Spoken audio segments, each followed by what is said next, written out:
আসসালামু আলাইকুম। আজকে আমি মুরগির রোস্ট করব। এই জন্য আমি টক দই আর লবণ দিয়ে মেখে চেকে কিছুক্ষণ রেখে দিলাম যাতে লবণটা ভিতরে ঢোকে। আর এর মধ্যে আমি পেঁয়াজ বেরেস্তা করে নিয়েছি।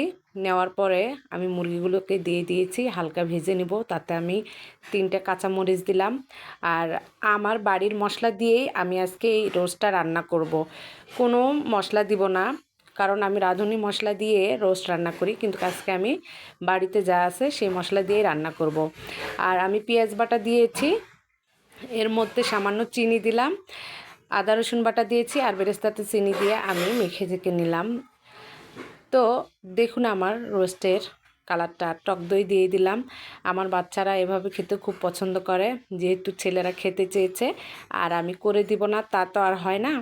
যেহেতু মা, সব মায়েরাই চায় বাচ্চার আবদার পূরণ করতে। আর আমি সামান্য পানি দিলাম, পানি দিয়ে এখন আমি ঢাকা দিব। আমার হয়ে গিয়েছে মুরগির রোস্ট রান্না। কেমন হয়েছে কালারটা বলবেন কিন্তু।